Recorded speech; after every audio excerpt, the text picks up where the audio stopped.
Ma joie d'être diacre, écouter, servir. Ce service, en fait, je l'ai reçu dans une nuit de Pâques il y a maintenant 15, 19, 20 ans à peu près, où nous étions à la messe à côté de chez nous, donc à côté de Castelnaudary. Et le prêtre est rentré dans l'église et a béni tout le monde. Et au moment où je me suis tourné pour recevoir la bénédiction, j'ai senti une goutte d'eau sur mon front et j'ai entendu « Viens et suis-moi ». Alors j'étais très étonné, donc je me suis retourné, mais derrière moi c'était un mur. Alors un mur, non. Et en sortant de la messe, j'ai dit à Caro, je suis appelé au diaconat.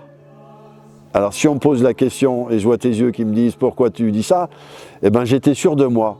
En fait, j'étais sûr qu'il y avait un amour plus profond, plus différent du nôtre, mais supérieur au nôtre, qui m'a appelé, par la grâce de l'Esprit Saint, qui m'a appelé à être au service de mes frères et sœurs. Et alors pour un petit peu d'humour, c'est que Caroline m'a dit, si toi tu es appelé à être diacre, moi je suis appelé à être pape. Alors évidemment, ça fait rire tout le monde. Bon, elle n'est pas pape pour l'instant. Pas encore. Pas encore, ouais. Et voilà comment ça a commencé. J'ai été ordonné diacre le 3 octobre 2020 par Monseigneur au Petit. Je suis du diocèse de Paris.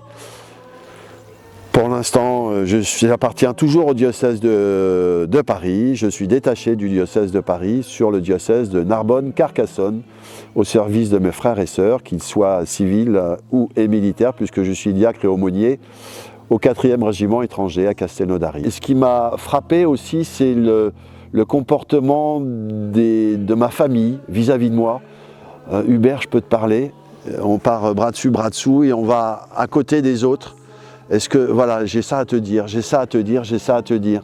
Et parfois, il y a des gens qui me parlent que je ne connais absolument pas et qui se confient à moi sur des choses parfois, j'allais dire entre guillemets, simples et en même temps très, très, très sensibles et qui m'ouvrent leur cœur.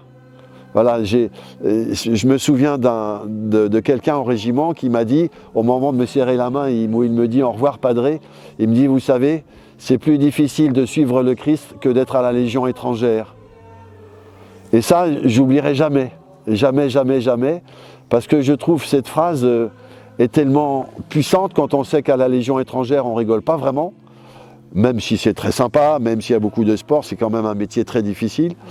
Et ben, suivre le Christ, la grâce de l'Esprit Saint est là et m'aide à franchir les difficultés qui peuvent, comment dirais-je, se trouver devant nous ou devant moi. En fait, cette mission de diacre d'Hubert a beaucoup rejailli et rejaillit beaucoup sur notre vie de couple, vie familiale.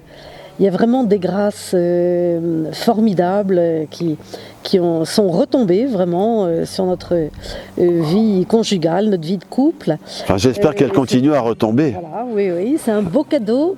Et vraiment, c'est une richesse de contacts, de rencontres, voilà, qui nous permettent finalement d'approfondir notre foi. Et voilà, c'est tout un beau chemin merveilleux de rencontres.